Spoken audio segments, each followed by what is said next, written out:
네, 기사가 딸린 11인승 렌터카가 호출을 받고 달려와서 목적지에 내려주는 타다 서비스. 검찰은 불법 콜택시라면서 이재용 대표 등에게 징역 1년을 구형했지만 법원의 판단은 무죄였습니다. 이로써 타다와 택시업계가 다시 새로운 국면을 맞이하게 됐습니다. 이번 1심 무죄 판결이 어떤 의미가 있는 것인지 정철진 경제평론가와 함께 다시 한번 짚어보도록 하겠습니다. 어서 오십시오. 네, 안녕하십니까. 자, 어제 무죄 판결이 났습니다. 네. 불법 콜택시 아니냐 또는 합법적인 렌터카다. 이건 법은 잘 활용한 것이다. 4차 산업의 어떤 총하다. 이런 얘기까지 논란이 있었는데요. 네. 법원 판결의 어떤 근거는 뭐라고 봐야 돼요? 역시 이제 1심 무죄다. 그러니까 법원은 이 타다가 네. 합법적인 렌터카 영업을 한 것이다. 이렇게 판단을 한 건데요. 당초 검찰은 이제 이 타다 측이 법률에 있는 하나의 빈틈을 악용해서 악용했다. 렌터카 서비스인 듯 하지만 실제로는 콜택시 영업을 하고 있다라는 겁니다. 그 법의 내용은 뭐였었느냐? 현재 여객법 같은 경우에는요. 이 사주하고 사주에서 면허가 있는 사람만 돈 받고 여기 운송을 할 수가 있는 거거든요. 네. 또 하나 렌터카 같은 경우에는 그 기사를 함께 렌트할 수가 없습니다. 기사 알선이라고 하는데 그렇죠. 근데 그 34조의 예외 조항이 뭐였냐면 11인승에서부터 15인승에 한해서는 기사 알선을 할 수 있다. 하고 이걸 타다가 이용한 여기를 것이 이용한 타다죠. 거죠. 네. 근데 검찰은 누가 봐도 그 악용한 거 뻔한 것이 아니냐. 그리고 지금 하는 모든 행태들이 전형적인 콜을 받고 나가서 이 돈을 받는 그것도 또 거리에 따라서 과금 체제를 하고 있는 일종의 승객을 태운 것이기 때문에 네. 이거 불법 콜택시 영업이라고 주장을 했는데요. 법원에서는 일단은 이게 이제 단기 임대차 계약을 맺었다. 즉 이용한 사람은 승객이라기보다는 서비스 이용자고 네. 이 서비스 이용자가 렌터카와 기사를 함께 임대차를 한 것이다. 이렇게 표현을 했습니다. 또 그 과금한 그런 부분에 대해서도 이것이 최근 기술력이다. 일종의 모바일 플랫폼이라든가 요금 체계의 하나의 최신의 어떤 디지털 기술들을 반영했다. 이렇게 볼 수가 있다라고 판단을 했고요. 이 밖에도 다행히 얘기를 했었는데 거기 나온 기사들은 실은 근로보호를 받지 못한다라고 검찰은 했지만 엄연히 근로계약도 있다라고 얘기를 했고요.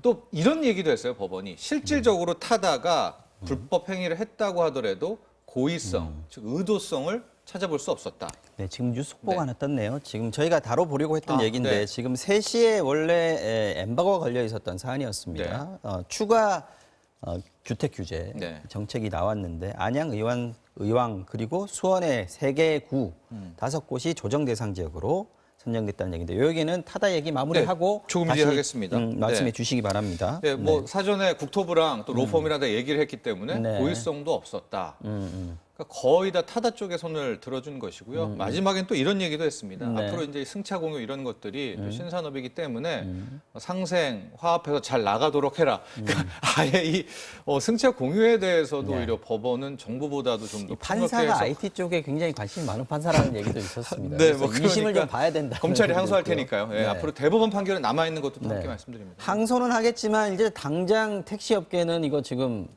크게 반발을 하고 있을 텐데 총법 얘기가 나온다고요? 총파업을 아마도 할 것 같고요. 할것 같습니까? 특히 택시업계에서는 굉장히 절실한 게 네. 택시업계의 전략적 행동을 또 보면 이제 4.15 총선이 있지 않습니까? 그렇기 때문에 표죠. 예, 오히려 지금이 더 택시업계는 자신들의 이야기를 할 수 있는 좋은 기회이기도 하고요. 또 하나 이제 택시업계에서 지금 계속해서 얘기하는 것이 이번 판결을 이해 못하겠다. 왜냐하면 이렇게 된다면 네. 이제 렌터카 제가 사업을 합니다. 네. 그러면 저도 11인승 이사의 차량이면 누구나 이 기사가 돼서 차를 몰고 승객을 태울 수 있는 것들이 다 된다는 뜻 아니야. 논리적으로만 보면은요. 이제 그 외에 여러 가지 요건이 있어야 되겠지만 네. 이렇게 강력 반발하면 그러면 택시 면허는 어떻게 하느냐 그런 얘기도 돈 주고 나오고 하는데. 있고요. 네. 안 그래도 지금 개인 택시 면허 가격은 이제 개인 택시만 보면 가격이 많이 하락하고 있는데 더 이거를 부채질했다라고 해서 이번에 법원에 대해서 좀 강력 반발하고 있습니다. 법원 판결. 알겠습니다. 그래도 국회에서는 아까 총선 얘기하셨습니다. 네. 국회에서 지금 타다 금지법이 계류 중이지 않습니까? 지난번 국회에서는 처리되지 못했는데 이걸 네. 지금 계속해서 추진하겠다는 거죠? 홍근 의원 이게 참 냈는데. 봐야 될 것 같아요. 이제 2월 임시국회에서 그러니까 어제 그제까지만 하더라도 아마 법원 국회는 이런 입장이었을 거예요. 제발 법원에서 타다를 1심이지만 유죄 판결을 내달라. 그러면 아마 이번에 계류되어 있는 타다 금지법. 이 타다 금지법은 그 예외 조항을 굉장히 거죠. 압축적 네. 합니다. 그런 그거를 통과시키고 뭐 이렇게 할 수가 있을 것 같은데 지금 사법부에서는 이거를 무죄 판결 내렸단 말이죠. 네.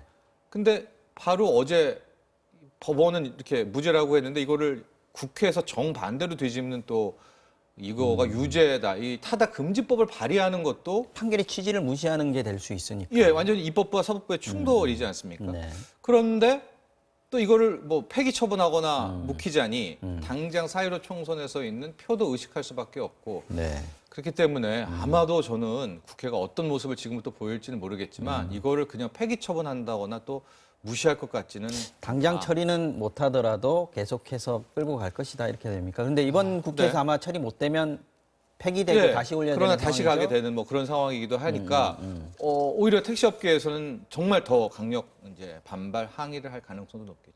알겠습니다.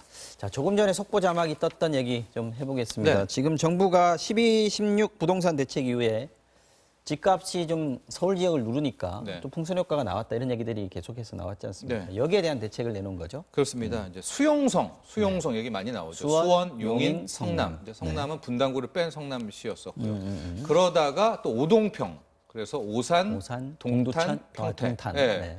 동탄에는 30평형대 또 평택까지요. 10억의 뭐 아파트가 실거래가 나오고 이러면서 전형적인 풍선 효과 모습이 나오고 있었고요. 네. 원래는 지난 주말에 수용성에 대한 규제가 나오려고 했었는데 그 당정청이 모였을 때 여당에서 이제 안 된다. 지금 여기 규제를 하면 표는 당장 어떻게 하느냐라고 해서 못 나왔단 말이죠. 근데 당장 이번 주 월요일 날 그렇게 되니까 뭐 국민들의 반발이 엄청 컸죠. 부동산 규제는 뭐 표를 보고 하고 안 하고 그냥 하냐 그래서 결과적으로 다시 홍남기 부총리가 하겠다라고 해서 이제 오늘 나오게 됐는데요. 큰 틀에서 예상했던 부분들이 나옵니다. 네. 지금 내용의 핵심은 네. 추가적인 기존의 비규제 지역을 조정 대상 지역으로 포함하고 있는 그 대상을 넓히게 된 건데요. 네. 가령 지금 보면 수원의 영통, 권선, 장안, 그다음에 안양의 많은 의왕하고 이제 의왕시를 당초의 비규제 지역에서 조정 대상 지역으로 편입한다. 안양은 만안구만 해당되는 거죠? 네, 지금? 안양, 만양구, 네. 그다음에 의왕시입니다. 네. 근데 이걸 보면 좀 약하잖아요. 아니 조정 대상 지역 지정이 뭐 그러니까 여기서 한 걸음 좀 나아가서 기존의 조정 대상 지역에 정해지는 규제를 조금 더 올렸습니다. 이런 것들은 이제 국회 안 가고 시행령으로 되니까 가능한데요. 네. 당초의 조정 대상 지역 같은 경우에는 LTV, 즉 집값 대비 받을 수 있는 대출 규모가 60%였거든요. 근데 이걸 좀 쪼갭니다. 그래서 9억 그 이하까지 해서는 50%. 9억 이하는 50%. 예. 그다음에 9억 그 추가분에서는 30%까지 30% 쪼개지는. 네. 그러니까 지금 이 지역들 이제 바로 비규제에서 조정으로 왔지만 지금 뭐 9억 이상 되는 곳들도 속출했거든요. 최근에 집값 급등에 현재 따라서. 얼마나 올랐습니까? 지금? 거의 지금 일주일에 2% 하고 12월 16일 대책 이후 한 두 달 정도에 7%, 8%, 뭐 10% 이상 오른 많이 오르긴 지역도 올랐군요. 부동산이 이 정도 오르면은 네. 요즘에 주식도 두 달에 10% 오르기 어렵습니다. 예, 그런 상황이니까 정말 급등한 것인데요. 그러니까 조정 대상 지역으로 편입하고 기존의 조정 대상 지역에 적용하는 규제들의 강도를 높인다. LTV 비율을 좀 높이고요. 또 조정 대상 지역에서는 이건 이제 투기 지역에 해당되는 건데 네. 1가구 1주택자가 집을 바꾸기 위해서 키우기 위해서 주택담보대출을 받으려고 할 때는 일종의 뭐 각서 같은 거 쓰는 거예요. 그래서 이 집은 1년에 판다라는 조건으로 담보대출을 받을 수 있는 이런 그러니까 투기 과열지구에 있는 규제들을 이번에 조정 대상 지역에도 앞으로는 이제 큰 틀에서 갖다 붙인다. 그러니까 이부분만이 아니라 이제는 조정 대상 지역에서는 이렇게 해서 조금은 정부에서는 두 마리의 토끼. 그러니까 왜냐하면 그냥 조정 대상 지역 선정이다 하면 너무 약하다. 네. 구색 맞추기 아니냐 이거 하라고 하니까 그냥 한 것 아니냐라고 하니까 키만 내는 거 아니냐? 키만 내는 거 하니까 거기서 조금 더 타협을 해서 조정 대상 지역에서 적용됐던 규제를 좀 더 강화하는 이렇게 두 가지 방안이 핵심이라고 볼 수 있겠습니다. 지금 사실 집값이 딱 거기만 오르는 게 아니고요. 또 지금도 수도권에서 보면은 규제제가 아닌 곳들 같이 좀 오르는 부분도 좀 있었는데 이번에는 또 5곳만 지금 얘기를 했단 말이죠. 네. 그러면 또 여기 눌렀으니까 또 튀어나오는 거 아니냐, 또 풍선 효과가 이쪽에서 조금 더 나오는 거 아니냐 하는 걱정도 할 수 있을 것 같은데. 그렇죠. 그게 이제 그럼 또 나온다고 봐야 됩니까, 규제가? 규제의 역설인 겁니다. 네. 그래서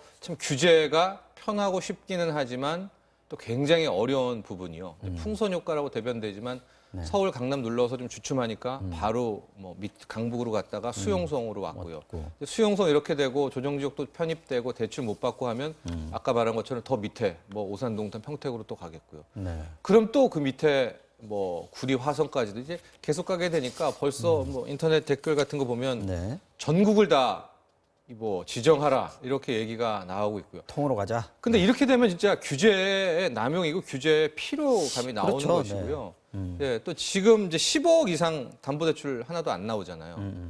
이거를 이제 11억으로 낮춰야 되는 거 아니냐. 그럼 나중에는 또 거의도 왜냐하면 이 15억을 되니까 이 지금 9억 이상부터는 이렇게 위로 갖다 붙는 그런 현상들이 많이 나온단 말이죠. 네. 그러면 이제 나중에는 9억 이상은 주택담보대출 금지 뭐 이런 판단까지 올 수가 있는 그래서 규제가 참 마치 이 몰핀 같아서 나올 때마다 전보다는 더 세지 않으면 효과를 항상 잃어버리는데 네. 이게 중간 부분에 잡혀야 이야기가 끝나는데 이렇게 계속 두더지처럼 피해가는 상황에서는 참 힘든 국면이 이어질 것 같습니다. 알겠습니다. 또 앞으로 어떤 식의 정책이 나오게 될지 또 시장 상황은 어떻게 될지 지켜봐야 될 것 같습니다. 정철진 경제평론가와 함께 오늘 얘기 나눠봤습니다. 고맙습니다.